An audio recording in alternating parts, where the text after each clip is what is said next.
Perfeito. Pode ir, Joyce. Boa noite, pessoal. Hoje vamos iniciar mais um Proseando, promovido pela Libovs, que é a Liga Acadêmica de Bovinos da Universidade Federal da Rural do Rio de Janeiro. E os professores aqui responsáveis pela essa liga são a Ana e o Cleiton. A presidente da liga é a Ana Carla e o vice Caio. A secretaria executiva é composta pela Gabriele, Gabriel, Diane e Joyce, que sou eu. Assessoria, Alice, Isabelle, Luiz, Felipe. A comunicação, a Taine, Raquel, Júlia, Brenner e a Ana Beatriz. Deixa eu passar aqui. E as atividades da Libovs vocês podem encontrar pelo Instagram, onde fazemos postagens durante ao decorrer da semana. E são postagens bem relevantes da área, de ruminantes em geral, vamos dizer assim. E também, além dessas postagens, vocês podem acompanhar a gente pelos stories, onde a gente coloca os quiz, que é bem bacana, e a interação geralmente é surreal de bom. E vocês também podem nos acompanhar pelo Facebook e pelo YouTube. Vocês, se por exemplo, alguma pessoa aqui de agora precisou sair da chamada, não tem problema. Nosso proseando, ele vai estar gravado e será disponibilizado lá no YouTube, então você não vai perder nada, tá bom? E também participamos de algumas atividades, como, por exemplo, do Animal Business, onde escrevemos artigos relacionados também com a área da bovinocultura e também no Micoponte, onde vocês também podem encontrar alguns artigos em que nós, da Liga, escrevemos.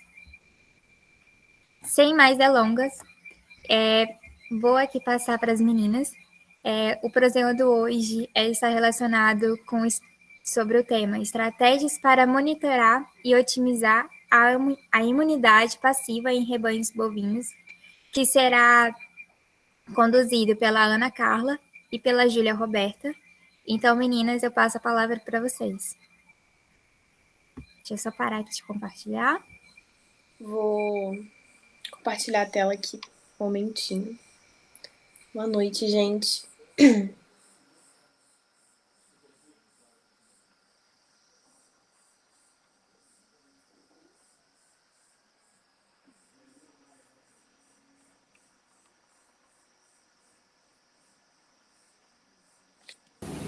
Tá indo? Tá. Sim. Então tá. Vou desligar aqui, aí na hora que eu for, eu ligo de novo. Pessoal, boa noite. Bom, hoje a gente vai falar sobre estratégias para monitorar e otimizar a transferência de imunidade passiva em rebanhos leiteiros. A apresentação vai ser conduzida pela Ana Carla Silva Cunha, aluna da Rural do Rio, e por mim, Júlia Roberta Carioca Bezerra, aluna da UFSJ. Pode passar, Ana. Bom, para a gente começar, os objetivos da nossa apresentação são o manejo pré-parto, cuidados básicos com o recém-nascido, o processo de colostragem, os fatores que afetam a colostragem, a otimização da transferência de imunidade passiva e como monitorar isso na fazenda. E, finalmente, a gente vai apresentar aí as nossas conclusões sobre o tema. Bom, para a gente começar, a gente vai falar um pouquinho sobre o manejo da vaca gestante, né? Antes daquela vaca ter a sua cria ali, a gente precisa preparar para que tudo aconteça da melhor forma possível. Então, pensando lá atrás, né, a gente vai ter um diagnóstico de gestação, onde a gente vai saber, vai prever quando será o parto desse animal, e aí, 60 dias antes da data prevista, a gente vai secar essa vaca. A secagem, ela ajuda na involução da glândula mamária, né? E também é um descanso para esse animal, principalmente porque é no final da gestação onde ela vai estar desenvolvendo mais a sua cria, né? Se a gente pensar aí na gestação inteira.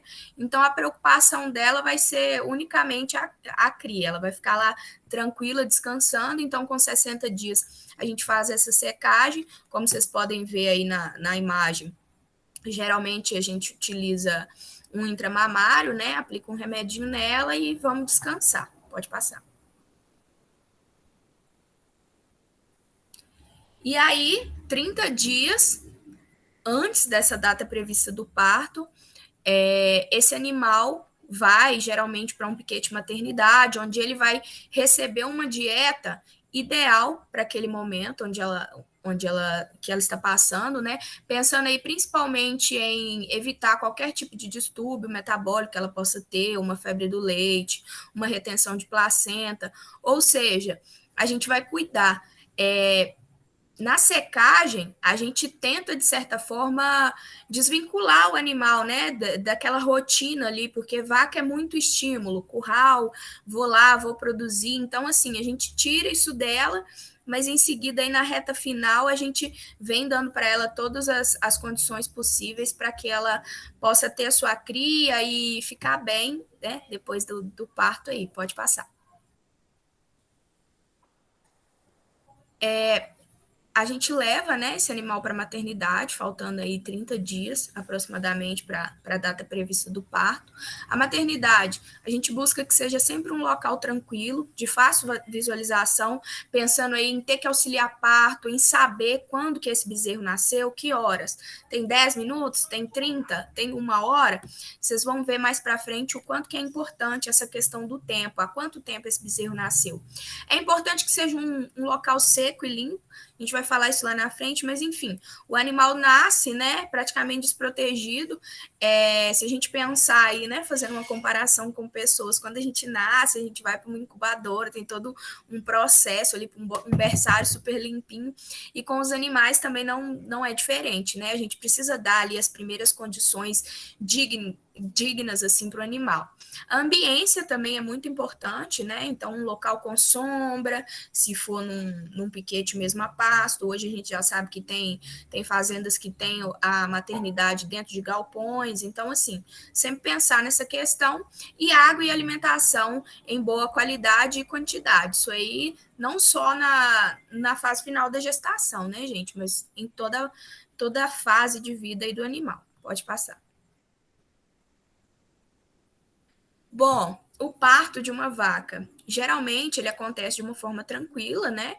Então, quando a gente fala essa questão de observação, é monitorar quanto tempo que o animal está em trabalho de parto, começou a dar os sinais de que vai parir, tudo isso pensando em qualquer dificuldade que possa vir a acontecer. Como a gente colocou aqui, geralmente acontece de forma tranquila, mas geralmente não quer dizer que é sempre, né? Pode ser que o bezerrinho esteja numa posição que não consegue sair sozinho, às vezes é muito grande.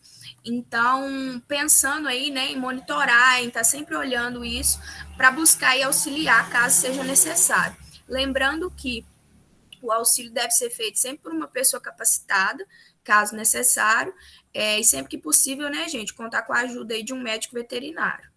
Pode passar. Bom, o bezerro nasceu, né? Praticamente aí daqui para frente agora que é o tema principal da nossa palestra. E agora, o que a gente vai fazer? Pode passar, Ana.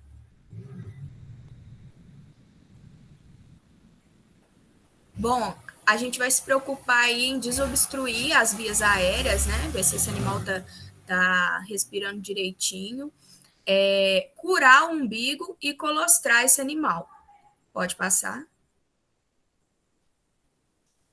Bom, a cura de umbigo, eu coloquei ela até primeiro aqui do que a colostragem, porque é uma coisa muito simples, né? Você vai pegar um potinho lá, de preferência um copo sem retorno. Eu até coloquei na imagem aí, eu costumo usar, assim, todas as fazendas que eu costumo estar, a gente usa esses copinhos, que é um copinho pré-dipping, né? Porque eu acho que é muito prático. A gente usa tintura de iodo 10%, até minha mão até limpou, mas eu tava com a mão suja aqui, que hoje eu já curei o umbigo, então assim, a gente acaba às vezes fazendo uma lambança, dependendo do que você vai usar aí. Então, eu acho que é super prático usar um copinho sem retorno. Você evita muita sujeira, você consegue jogar fora aquele excedente ali, então não tem muito o que fazer. Eu coloquei ele primeiro porque é muito rápido. Você vai imergir o umbigo ali, né? E deixar por cerca de 30 segundos. Então, é uma coisa que com 2 segundos você vai fazer. Não tem muito lero-lero, não. E o recomendável é que você cure aí 2 vezes ao dia, de 3 a 5 dias, ou até que esse umbigo seque. Não é recomendável cortar, porque a gente não sabe o tipo de tesoura que a pessoa vai usar para cortar esse umbigo. Então, dependendo da tesoura que você estiver usando, você pode estar levando mais contaminação. E outra coisa, por mais que o umbigo seja comprido, quando você passa o iodo, ele resseca, então ele acaba diminuindo de tamanho, né? Em questão de dia. No primeiro dia ele já seca, então se ele tiver muito grande, ele vai encurtando. E conforme os dias vão passando que você vai secando, isso vai só diminuindo, depois ele cai. Pode passar? Bom, agora a gente vai falar um pouquinho sobre a colostragem, né? Primeiramente, o que é o colostro? O colostro ele é a primeira secreção da glândula mamária após o parto, e ele é uma mistura de componentes do leite e constituintes do soro sanguíneo. Gente, eu acho muito importante frisar isso aqui, porque o colostro ele é o primeiro leite. Eu vejo, hoje a internet, né, nem precisa falar isso aqui, eu sou de outra universidade, estou participando aqui do grupo, então, assim, a internet virou uma forma da gente ver tanta coisa e tantas tendências, principalmente dentro da produção animal, e eu vejo que ainda tem pessoas que pensam que o leite ainda não limpou, ele é colostro, mas não é. O colostro é o primeiro leite que essa vaca vai produzir, o primeiro leite a ser ordenhado depois do parto. A partir da segunda ordenha, esse leite se chama leite de transição. Em fazenda, a gente escuta muito leite sujo, mas eu acho que isso já está caindo por terra, porque passa uma impressão ruim. Na verdade, é um leite riquíssimo, né? Que os animais precisam tomar aí nos primeiros dias de vida, e conforme os dias vão passando, esse leite vai limpando, volta às características aí físicas e de composição também do leite aí que é comercializado, que vai ser jogado no tanque e processado aí na indústria ou na fabricação de queijo, enfim, o destino final dele. Pode passar. Bom, mas por que o colostro ele é tão importante, né? Por que ele é tão fundamental e por que ele deve ser uma preocupação aí assim que a bezerra nasce? Bom, o tipo de placenta dos bovinos é a placenta sindesmocorial. É um nome um pouquinho difícil, né? Mas o que isso quer dizer? Eles não têm a capacidade de passar anticorpos para o feto através da placenta. Então, a maneira que a vaca tem de passar a imunidade para o feto é através da secreção aí do primeiro leite, que é o colostro. O que uma boa colostragem vai te trazer? Ela vai reduzir a mortalidade no período pós-desmame, ela aumenta a taxa de ganho de peso, ela reduz a idade no primeiro parto, ela melhora a produção de leite na primeira e na segunda lactação, e ela reduz a tendência de descarte durante a primeira lactação. Ou seja, não tem um defeito a colostragem, sabe? Eu acho assim que é uma coisa muito básica e com ganho a longo tempo, né? A longo prazo. A gente está falando aí até de descarte do animal, de produção na primeira e na segunda lactação. E assim, a gente percebe, quando o animal é bem colostrado, recebeu uma atenção, a vida dele é outra. Porque eu já passei por situações em que o animal, às vezes, recebeu pouco colostro, porque a mãe não produziu muito leite, a Ana vai falar um pouquinho sobre isso lá na frente, ou foi um colostro de qualidade ruim que o animal recebeu, e aí a vida desse animal já começa com um grande desafio, né? Porque ele não tem ali aquela... Vamos dizer assim, se ele nascesse num temporal, ele recebe aquela capa de chuva ali, dá para ele ficar um pouquinho. Mas se ele não tiver essa capa, vai ser muito mais desafiador para ele, né? Então, assim, É um arroz com feijão, é uma tecla que a gente está sempre batendo. Alguns meses atrás as meninas falaram aí dos cuidados com neonatos, mas é uma coisa que a gente vê em fazenda que ainda é muito negligenciado, né? Questão de deixar bezerro com vaca, enfim. Existem vários manejos, né? Cada fazenda tem o seu manejo aí que serve, mas assim, o que a gente puder garantir, né? Ter certeza de que aquilo foi bem feito, pensando aí no futuro desse animal, eu acho que é a melhor opção sempre. Pode passar. Bom, e aí a colostragem, gente, ela vai vir de uma ordenha convencional. Então, você vai conduzir esse animal até a sua sala de ordenha, vai fazer todo o processo de higiene, que é muito importante. Você vai fazer o pré-dipping, vai lavar esse teto se for né? Se vê que tá com muita sujeira, vou lavar, depois vou passar o pré-dipping, vou secar e vou colocar a ordenha. Geralmente a gente tira aí na lata, né? Quando é um colostro ou leite de transição, enfim.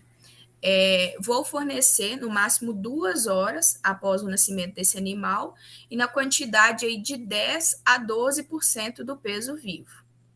Pode passar. E aí, como eu frisei, né, gente, nasceu o bezerro, a primeira preocupação é a colostragem. Vamos fazer isso o mais rápido possível. Falei com vocês que eu coloquei a cura de umbigo lá primeiro, porque é tão mais prático, né?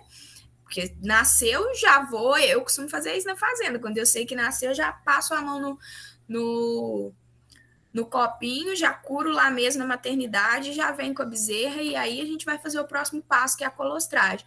Mas assim, sempre coloco como prioridade. Preciso fazer, sei lá, uma inseminação ou colostrar. Tô sozinha aqui na fazenda, colostrar. Preciso aplicar um remédio ali numa vaca ou colostrar. Colostrar. Para os animais é muito importante, sabe? Essa questão do tempo aí, como a gente falou, prazo de até 2 horas. Então, assim, sempre colocar isso como prioridade. Pode passar. E aí, eu coloquei aqui uma questão, né? Eu posso deixar o bezerro mamar na mãe? Tem uma frase, né? Uma fala muito conhecida. A gente pode tudo, mas nem tudo lhe convém, né? Você pode deixar assim o bezerro mamar na mãe. Como eu falei, tem muitos manejos, né? Tem fazenda que deixa o bezerro 12 horas com a mãe, deixa 24 horas, mas você tem algumas limitações. A gente está apresentando aqui hoje, né, sobre a questão da imunidade passiva. Infelizmente, isso ainda não é uma realidade na maioria das fazendas, mas a gente caminha sempre para otimização e sempre para melhorar. Então, a gente está falando de uma coisa a mais, de você buscar e ter um banco de colostro, avaliar o seu colostro, se o meu colostro está ruim. Vou escolher um colostro que eu tenha no banco, vou enriquecer esse colostro, vou dar um colostro em pó. Então, assim, as limitações de deixar o animal mamar na mãe é que, se você não for lá auxiliar e tal, pode ser que esse animal nem consiga mamar, porque tem bezerro que nasce sem reflexo de sucção, e aí entra uma outra coisa, né, que seria sondar o animal. Geralmente a gente usa mamadeira, né, para dar esse primeiro leite, aí no primeiro, segundo, terceiro dia, tem vários maneiras, tem fazenda que usa um balde comum, tem fazenda que usa mamadeira até desmamar o animal, tem fazenda que usa milk bar, enfim, outras marcas comerciais. Mas se não mamou, gente, não consegue mamar sozinho, uma opção aí seria sondar. E aí, essa é uma limitação de mamar na mãe, né? Que às vezes você deixa lá a responsabilidade do bezerro, às vezes ele sozinho não vai dar conta. Uma outra limitação é a quantidade de colostro que esse animal vai ingerir, porque você não tem noção. Mesmo em animais mais velhos, né? Vacas que já passaram por muitas lactações, não tem como prever quanto de leite que essa vaca vai dar. Novilha, pior ainda, você está no escuro e às vezes produz uma quantidade muito baixa, né? Porque aquilo ali também é novidade para ela. E uma outra limitação também, além da quantidade, é a questão da qualidade. Pensando em otimizar cada vez mais, né? Se você não sabe a quantidade de leite que o animal tomou, quem dirá a qualidade. Então, é mais ou menos isso aí, as limitações de deixar o animal mamar na mãe. Eu acho que eu encerrei por aqui, né, Ana? Acho que agora já é você. Gente, então boa noite, meu nome é Ana Carla, vou dar seguimento aqui à nossa apresentação. A minha parte é mais o foco, né, da otimização e como que a gente vai monitorar esse colostro e a transferência de imunidade passiva. Então, a primeira coisa que a gente tem que ter em mente aqui, que eu vou falar daqui para frente, né, é essa questão da transferência de imunidade passiva e toda essa parte do colostro relacionada à mãe. Então, a primeira coisa que a gente tem que pensar é sobre a imunidade passiva. Então, por exemplo, quando a gente toma vacina, que é algo que a gente está falando muito hoje em dia, né, a gente tem uma transferência de imunidade ativa, porque a gente vai receber, né, aquela vacina, dependendo de qual vacina que for, né, vírus atenuado, enfim, e a gente que vai produzir o anticorpo. No caso do bezerro, essa transferência de imunidade vai ser passiva, ou seja, todo o material que ele receber é aquele anticorpo que ele vai ter para o resto da vida. Por isso que é tão importante esses programas de colostragem. Então, o que a gente tem que ter em mente para fazer um programa de colostragem numa fazenda que, por exemplo, a gente vai atender como médico veterinário, ou então, se você é produtor e aí nunca ouviu falar, está ouvindo agora, como que eu vou fazer, né?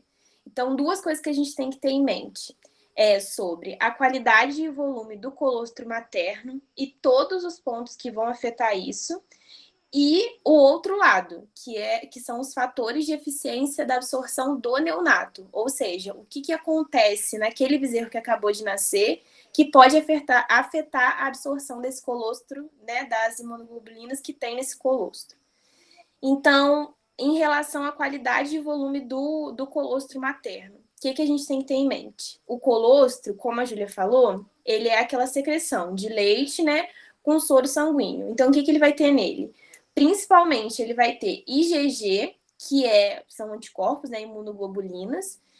A principal imunoglobulina encontrada é a IgG, e é o que a gente mais tem interesse. Ele também tem alguns biofatores e também tem hormônios de crescimento. Por isso que afeta tanto o ganho de peso do animal e manda tanto assim na vida futura, no desempenho futuro daquele animal que acabou de nascer, né? Então, o que a gente tem que ter em mente? A gente tem que ter em mente a massa de IgG que tem dentro daquele colostro, que é relacionada à qualidade. Então, a massa de IgG, quanto que tem que ser, né? Que tem que ter naquele colostro. Aí, a literatura sugere pra gente que o valor da proteína sérica, né, de IgG que tem que ter é de 150 a 200 gramas, que tem que ter naquele colostro. Eu vou mostrar para vocês quanto que corresponde isso nos métodos que tem de avaliação, mas a gente tem que ter em mente isso aí. A quantidade adequada, que foi como a Júlia falou, de 10 a 12% do peso vivo, e a qualidade adequada. Então, a gente sabe que tem que ter essa concentração, né, de 150 a 200. Mas como que isso vai ser respondido no animal? Essa resposta vai ser de 50 gramas por litro, né? E isso vai se traduzir nos métodos de avaliação que a gente tem, que, por exemplo, o refratômetro Brix, que é o mais utilizado, em num ponto de corte de mais de 22%. E em relação aos fatores de eficiência da absorção no neonato, a gente tem o estado metabólico do animal, ou seja, animais que nasceram de parto auxiliado, eles vão ter uma eficiência de absorção menor. Um animal que nasceu sob estresse térmico, de calor ou frio, ele vai ter uma absorção menor também. E o tempo de oferta do colostro, que a gente preconiza de 1 a 2 horas após o nascimento, mas eu ainda vou dar uma explicada do porquê que a gente tem que ter esse ponto, né, de 1 a 2 horas após o nascimento. E aí, vou trazer os dois principais pontos aqui, né? O que pode afetar a qualidade e o volume do colostro? Então, é tudo relacionado à mãe, né? E aí, a gente tem os principais pontos aqui que eu separei, que são mais debatidos, que são em relação à raça do animal. E aí, os dados que a gente tem hoje em dia, que a literatura traz para a gente, é que animais mais especializados, como, por exemplo, a raça Jersey, ela tem uma produção de colostro mais concentrada dessas imunoglobulinas, né? Em relação a outras raças comuns aí na bovinocultura de leite. A idade da mãe vai influenciar por quê? Porque a gente tende, né? É uma realidade também, mas nada na biologia com certeza, né? Então a gente também tem que pensar isso. E é por quê? Porque a imunoglobulina, né, são anticorpos. Então, como que a gente produz um anticorpo? A gente produz um anticorpo frente a um desafio. Então, a tendência é acreditar o quê? Que um animal que é mais velho, ele foi apresentado a mais desafios do que uma novilha, por exemplo, que acabou de parir e tem, sei lá, uma idade de 24 meses, enfim. Essa faixa aí, então, ela é muito nova. Então, ela não foi tão apresentada a tantos desafios assim. Mas o produtor ele tem que ter em mente que não é questão de uma novilha pariu, eu vou descartar o colostro dela. Não. Você tem sempre que aferir todo o colostro que está sendo produzido na sua propriedade. A duração do período seco, que é essa questão que a Júlia falou bem no início lá, né, sobre esse manejo do pré-parto. Então, períodos que duram, por exemplo, 21 dias ou 40, ou seja, são menores que 60 dias, fazem com que a vaca ela produza um volume menor de colostro. Então, isso também vai ser prejudicial. Se a gente pensar que um bezerro tem que mamar de 10 a 12%, isso traduzido, né, em litros é quanto? É de 3 a 4 litros. Então, se esse animal ele produz 2 litros, como que você vai fazer, sabe? Então, a gente tem que ter atenção bastante, né, à duração desse período seco. E aí, o que pode afetar também qualidade? Que pode dar uma disfarçada para a gente enquanto a gente vai aferir a qualidade do colostro. É a coleta retardada, ou seja, a vaca acabou de parir.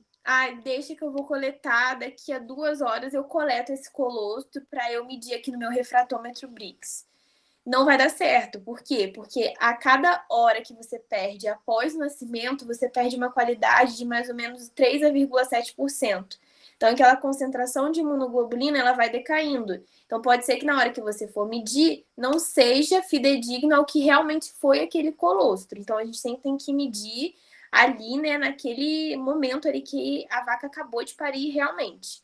Então, assim, se você pensando, né? A vaca acabou de parir no piquete de maternidade. O que eu tenho que levar na minha cabeça, né?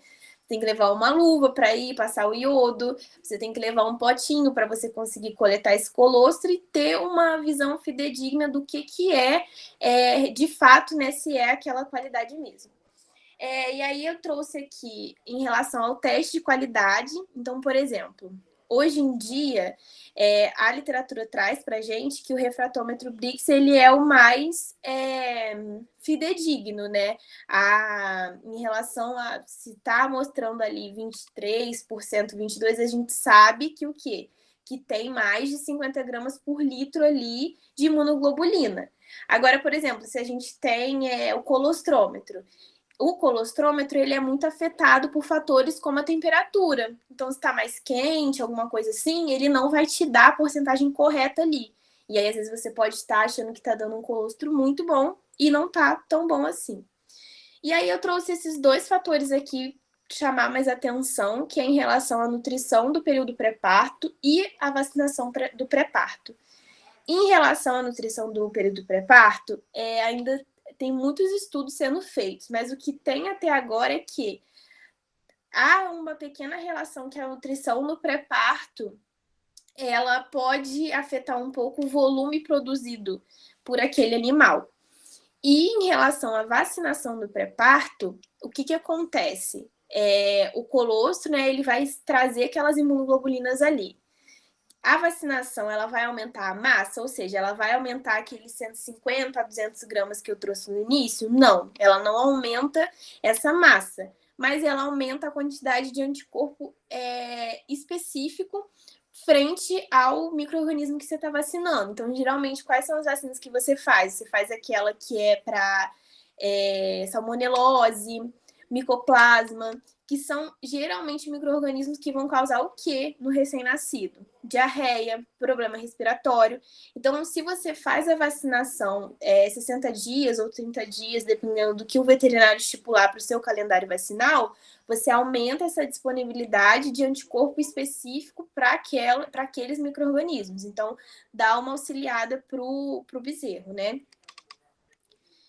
E aí, a gente tem em relação aos fatores que podem afetar a absorção do colostro. Então, fiz tudo aquilo lá e agora eu vou olhar para o meu bezerro.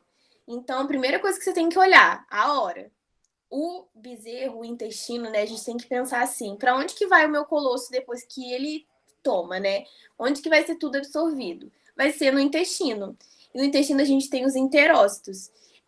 Então, esse animal, esses enterócitos, né, eles estão abertos, que é o que a gente fala, por 12 horas. Só que essa abertura, ela vai decaindo conforme o tempo. Então, assim, tá aberto 12 horas? Tá.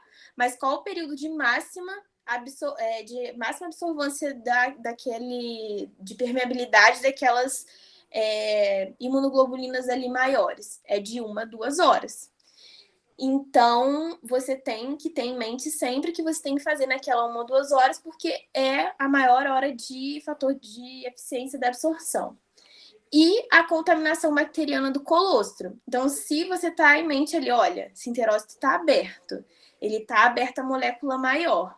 Mas e se tiver junto com a imunoglobulina ótima naquele colostro, tá vindo uma chuva de salmonela, de bactérias ambientais, porque o meu pré-parto não estava bom, estava cheio de matéria orgânica. Isso também vai passar.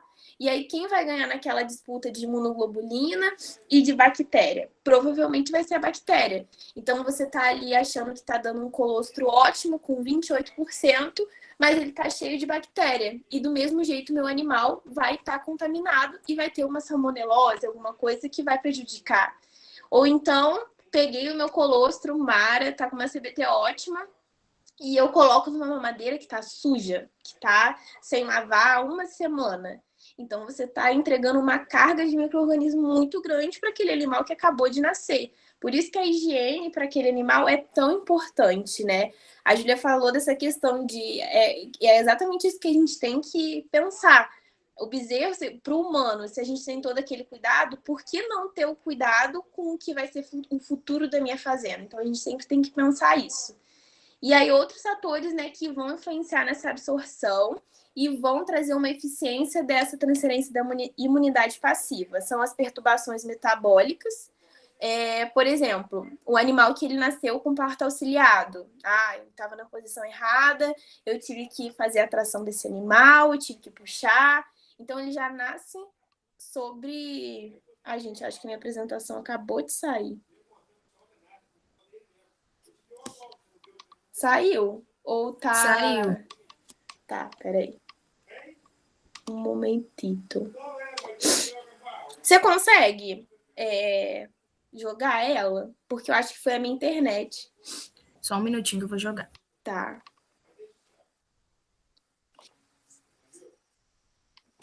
Vê aí se você consegue. Eu tô tentando aqui também. Percalços do remoto acontecem. Sim. Eu não sei se ele não tá... Como fala? Será que não é porque você ficou um tempo maior em uma imagem só e descarrega? Não sei. Será? Eu acho que não. Apareceu aqui que eu tava offline, mas estava conectado na internet. É porque, igual eu te falei, esse notebook não é meu, da minha irmã. Aí eu não sei quais são as tretas que ele tem. O meu eu conhecia, né? Agora é igual pegar carro quando você não conhece. Você não sabe o que vai sair dali. Agora voltou. Deixa eu tentar de novo aqui.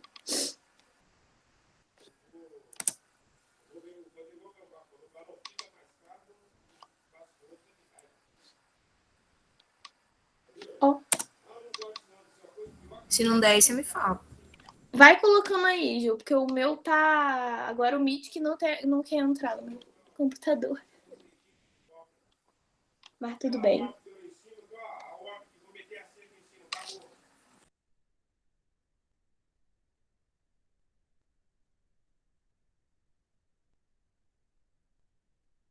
Agora o meu foi. Deixa aí no seu, se der alguma coisa, o meu já tá aqui pronto também. Deixa eu deixar aqui. Pronto. Deixa eu só dar um... Pronto. Vou continuar. Enfim, voltando, gente.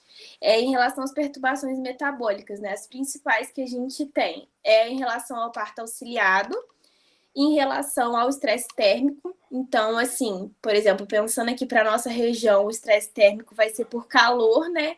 Então, animais que nascem num calor, assim, de 40 graus, aí pensando seropédica, ele vai ter uma absorção menor também. Essa eficiência dele vai ser menor. Por frio também pode acontecer, esses animais entrarem, por exemplo, em algum quadro de hipotermia, isso também pode acontecer. Então, por isso que, por exemplo, os animais que nascem no sul, assim, então a sua recomendação tem que ser aquecer aqueles animais, dar suporte para ele conseguir mamar o mamazinho dele com colostro e ter essa máxima absorção aí, né?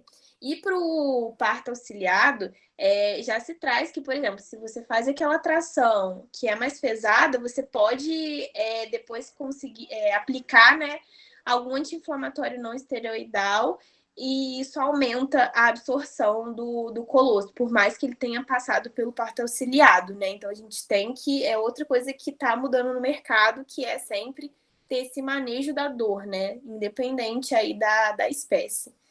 Em relação à presença da mãe, a maior preocupação da presença da mãe é realmente mamou a quantidade necessária e também em relação à contaminação, né?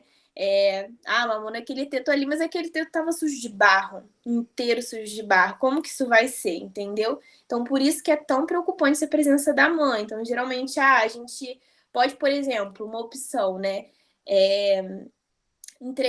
Pegar aquele animal, esperar, né, a mãe lamber e tudo, entregar o colostro, né, fazer ele dar aquela mamadinha ali e depois voltar para a mãe, não tem problema também. O importante é a gente garantir aquele 3 a 4 litros ali de colostro, né, ou o máximo que a gente conseguir.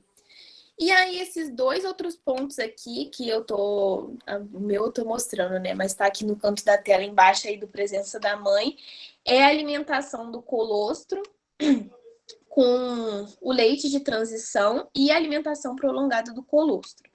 E aí eu vou trazer esses 2 fatores aqui mais ampliado para vocês, porque são 2 coisas que estão discutindo bastante hoje em dia. Pode passar, Ju. Foi. Tá. Aí, assim, em resumo, né? O que a gente pode fazer para otimizar essa transferência de imunidade passiva? Aí vou bater nessas teclas aí que eu destaquei nesses 2 slides anteriores, que é a nutrição do período pré-parto.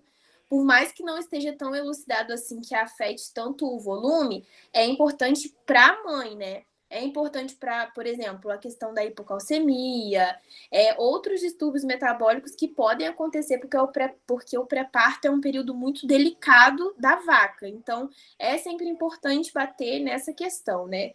A vacinação do pré-parto também é super importante, né, para a gente prevenir, por exemplo, se a gente se a gente chega numa propriedade, muitos casos de diarreia no meu neonato, muitos casos de doença respiratória. Então, o que você tem que pensar? Você tem que pensar tudo para trás desse bezerro. Como que foi essa gestação? Como que foi quando pariu? Como que está sendo esse colostro, né? Então, coisas para a gente pensar.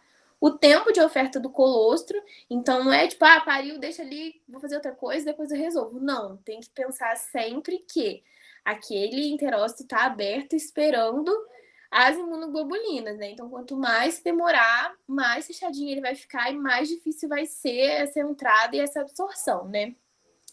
E aí eu trouxe 2 fatores aí que podem ajudar também para otimizar bastante, que é o enriquecimento do colostro e o banco do colostro. Aí eu vou trazer assim, o enriquecimento do colostro, ele já é mais complicado por questão financeira.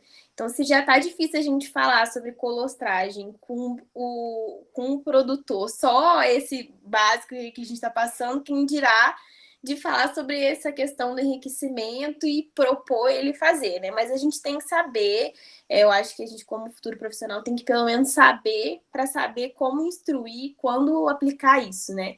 Em relação ao banco do colostro, nada mais é que a gente pegar, por exemplo, aquele momento ali que a Júlia falou, né? Que você vai pegar a vaca, passar na linha de ordenha, com a ordenha limpa e fazer aquela extração. Então, você já vai fazer o quê? Você já vai pegar aquele leite, por exemplo, em algum tubo.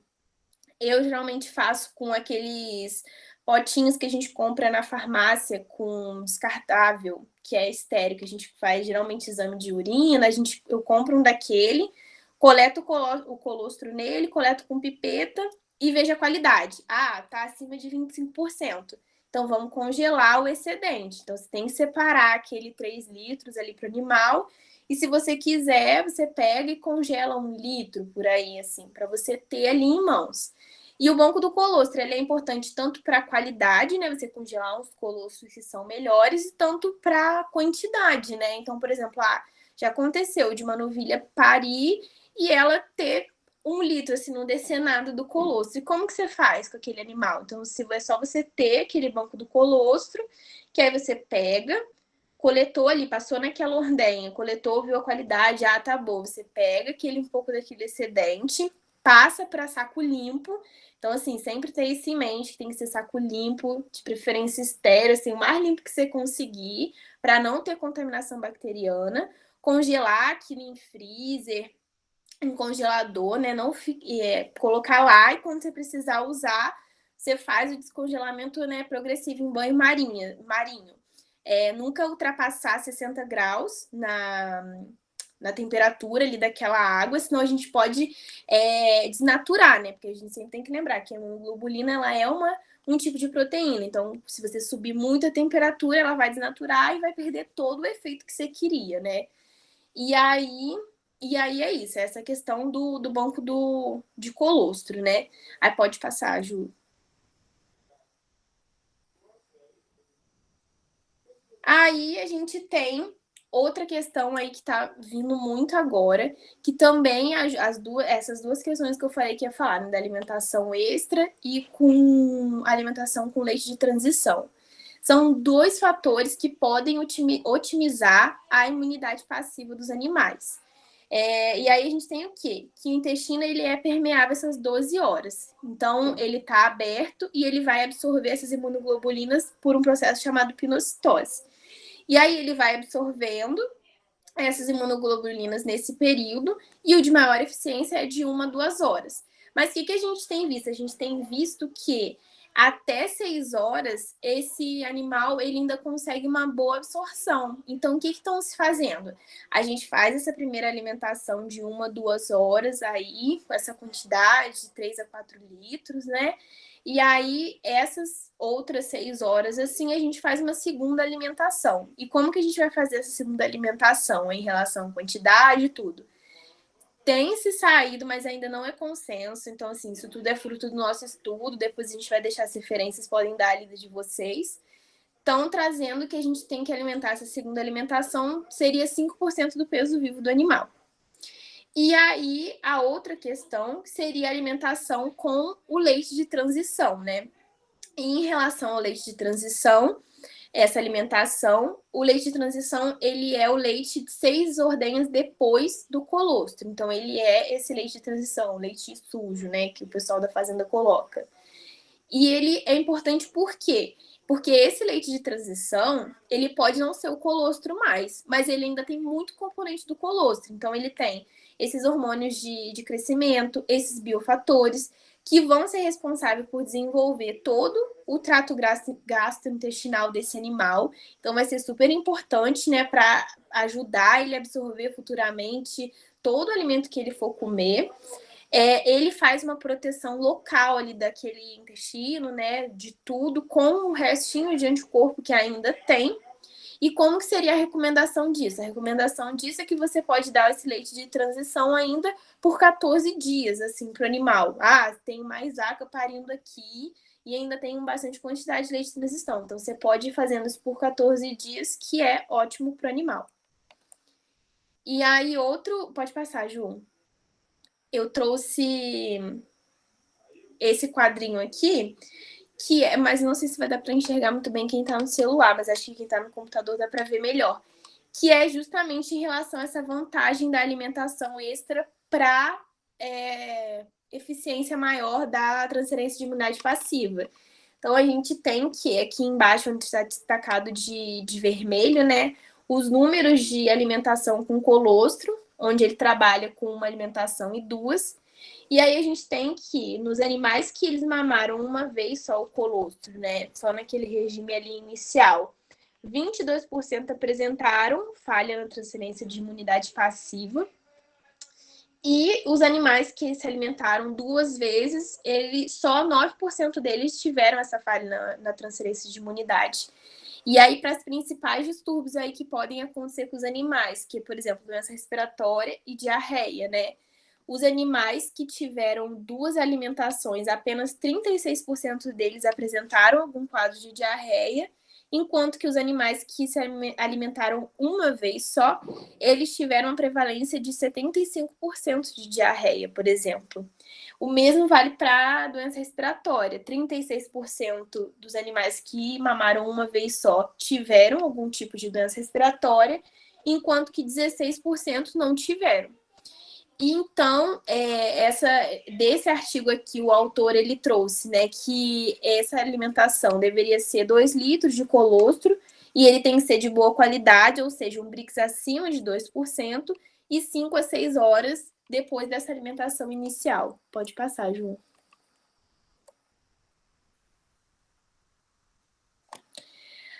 E em relação ao substituto do colostro, né, que é esse colostro em pó, ele vai minimizar as falhas de transferência de imunidade passiva. Por quê? Porque ele já traz essa massa de IgG suficiente, de 150 a 200 gramas de IgG. Ele evita a transmissão de patógenos contaminantes que esse animal pode ter. E ele pode ser utilizado também, você não precisa simplesmente chegar, diluir ele e dar inteiro pro animal, né? Você pode pegar e enriquecer ele. Você pode pegar aquele colostro que você tem ali, que está com 20% de Brix, que você sabe que tem uma CBT boa, mas isso já é uma fazenda mais de ponta, né? Mas você sabe que uma qualidade ali maior, você pode pegar aquele pouco de colostro, né? Obedecer às instruções do fabricante e colocar e aumentar. Porque aí, diferente, por exemplo, de uma vacina, ele consegue aumentar essa massa de IgG de fato, entendeu? E aí as desvantagens, assim, a principal é o custo, né? Não é todo mundo que tem dinheiro para desembolsar esse colostro em pó.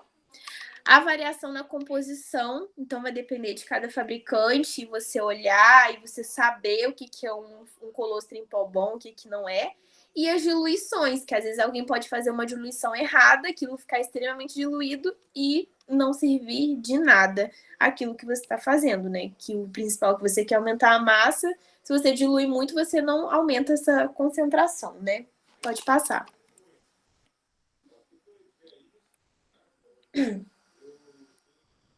E aí a gente tem, agora a gente vai chegar na parte de monitoramento, né? Como que a gente vai fazer esse monitoramento na fazenda. E aí eu trouxe aqui os métodos diretos e indiretos. Mas assim, os métodos diretos a gente usa mais a nível de laboratório, pesquisa, né? Os métodos indiretos, que a gente vai fazer a medição da imunoglobulina, é o que a gente usa mais a campo, que são os refratômetros Brix, o refratômetro digital e o óptico padrão, na verdade, o colostrômetro. Aí eu trouxe aqui que o refratômetro óptico padrão, o nível dele, né, o ponto de corte, é quando aparece de 5 a 5,5 gramas por decilitro.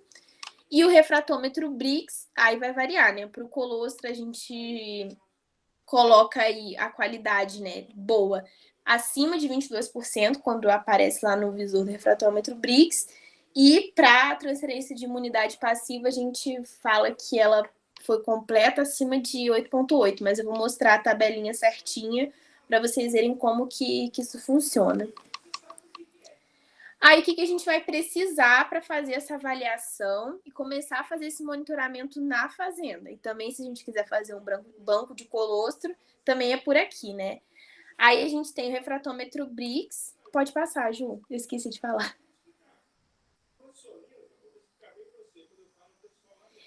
Aí aqui a gente tem uma imagem do refratômetro Brix, né? Tá até com um potinho ali.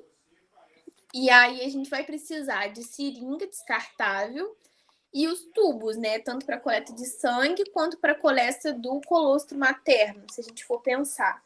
Aí, assim, a seringa descartável e o tubo é para fazer o quê? Para a gente coletar o sangue dos bezerros e fazer a medição para ver como que foi essa transferência da imunidade passiva.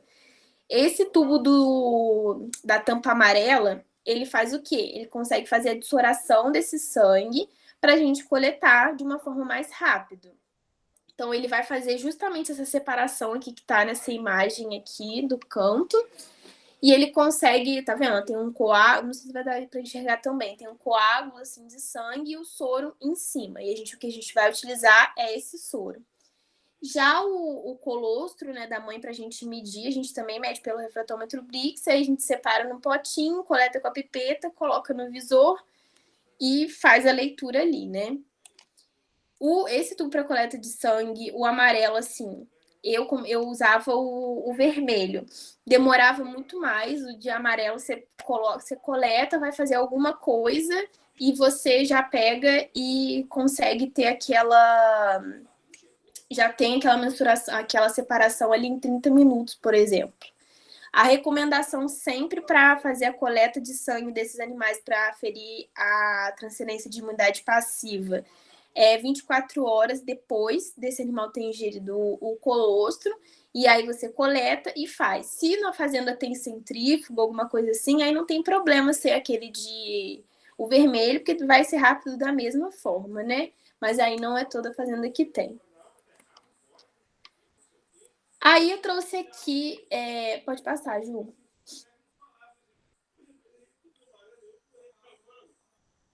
Como que aparece no visor pra gente essa aferição, né? Aí, por exemplo, o colostro aqui materno, né? A gente tem aqui esse que tá todo branco e esse que vai até o 20, mais ou menos, assim.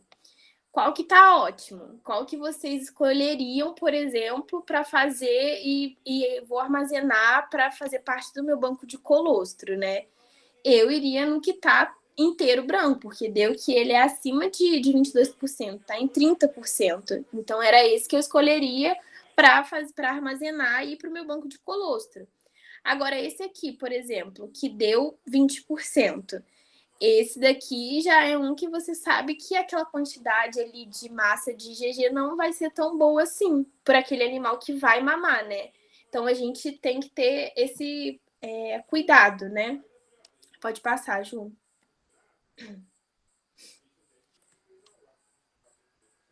Aí tirei o sangue do bezerrinho 24 horas depois, vou medir como é que ficou a proteína sérica, né? Que o que você mede naquele soro é a concentração da proteína sérica.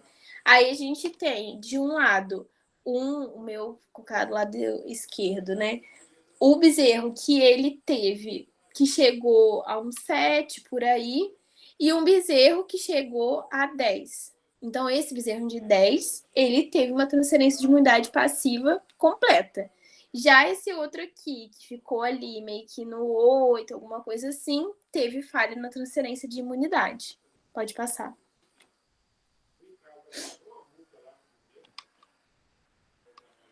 Aí, eu trouxe aqui essa tabela, que, assim, quem quiser tirar print pode tirar. Eu tirei do artigo da Golden, que é onde ela traz toda essa questão de manejo, que foi mais ou menos assim, tudo que eu peguei para fazer, assim, as apresentações, tirei bastante coisa dela. E ela sugere essa tabela aqui para a gente ver no rebanho como que ficaria essa questão da transferência de imunidade passiva. Aí ela traz aqui, né, as categorias que seriam excelente transferência de imunidade passiva, uma boa transferência, uma razoável transferência e uma transferência ruim.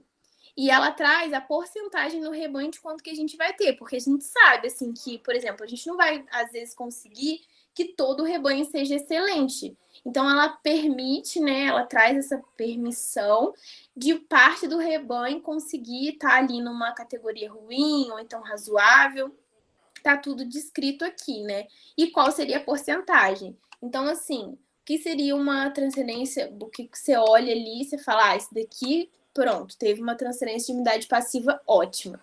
É um animal que no refratômetro Brix teve acima de 9,4 ou acima de 9,4. E aí o ideal seria que 40% do rebanho tivesse essa excelência. Já o nível bom, quanto que seria? Seria de 8,9 a 9,3 no refratômetro Brix.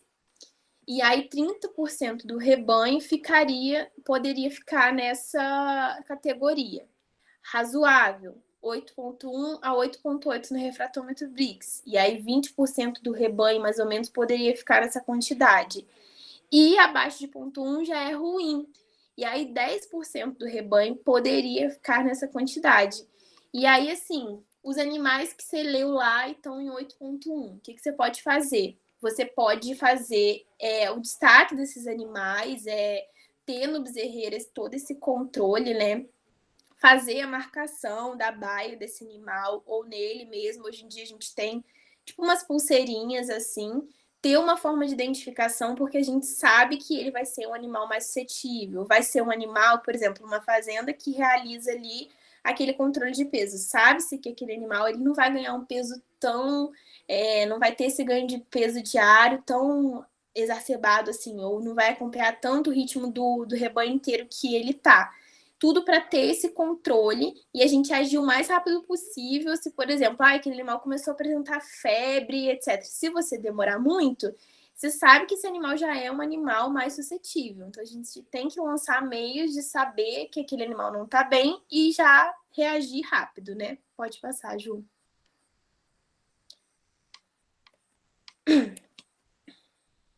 Aí eu trouxe aqui porque a gente colocou, né, para monitorar e otimizar no rebanho bovino. E aí eu também tinha muita dúvida como que ficava no gado de corte, porque, poxa, você pensa, cara, no rebanho de leite, você separa um lote, né, maternidade, tem todo esse cuidado. E como que fica para o gado de corte, né? No gado de corte, eu achei um artigo que ele falava que 1/3 do rebanho, né, bovino ali de onde que ele estava fazendo o experimento apresentava falha na transferência de imunidade passiva. Mas se você pensar bem, por exemplo, em 10 animais, 3 animais têm uma falha de transferência de imunidade passiva. Não é tanto assim, mas assim, é algo que chama atenção, mas não tanto assim, né? Aí, por que disso, né? As vacas de corte, elas produzem um menor volume, mas elas apresentam nesse pouco volume, né, inferior à de vaca de leite, até porque não é a aptidão dela, ela tem uma maior concentração de IgG. O outro ponto importante, né, é que esse bezerro, se a gente parar para pensar também, o bezerro de corte, ele já é um animal já mais preparado, né, para aquele objetivo de luta e fuga. Então, assim, rapidamente ele já levanta e consegue ingerir o colostro. Então, dentro de 60 a 260 minutos, ele já conseguiu mamar e tá bem, entendeu? E aí tem o consumo voluntário também. Assim, quem tá mais na prática sabe que o bezerro de leite ele ainda demora um pouquinho a levantar, é mais melindroso e tudo. Para mamar, às vezes também é um pouco mais dificultoso. Já o bezerro de corte, ele voluntariamente ele já mama na primeira alimentação de 1,6 a 2,6 litros. Já o bezerro de leite, né, voluntariamente, às vezes ele mama 2,2, então é um volume bem menor. Então, o gado de corte, ele tem essa menor, né, transferência de imunidade passiva. Pode passar, Ju. E aí as conclusões, né? Agora para finalizar aí a palestra, que eu falei pra caramba.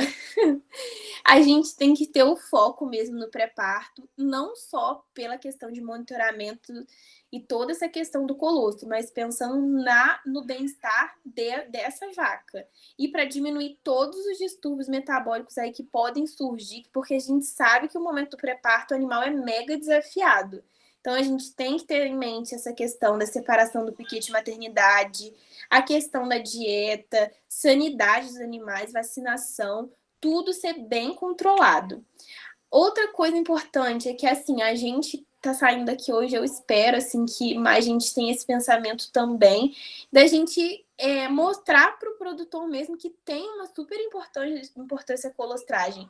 Importância em você gastar menos medicamento, você ter um maior ganho de peso dos seus animais, porque, assim, às vezes a gente tem muito costume de querer produzir, por exemplo, colocar leite, né?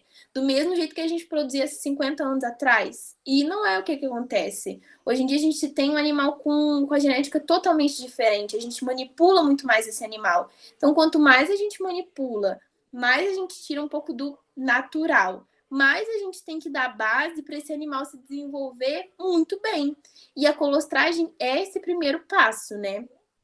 E outra coisa muito importante é que, a partir do monitoramento, né, a gente consegue identificar os animais que apresentaram falha e consegue o quê? Consegue identificar esses animais para agir o mais rápido possível se eles apresentarem qualquer tipo de desordem, né?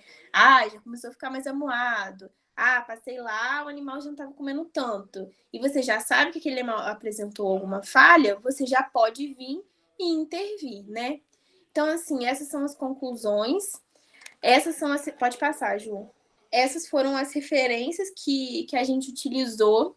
Alguns artigos eu já tenho em PDF, então se alguém quiser, eu vou deixar um drivezinho lá na Libovs, e aí qualquer coisa eu deixo no Instagram para vocês também. Quem quiser pegar, posso deixar, né? Se alguém quiser deixar o e-mail também, eu posso mandar.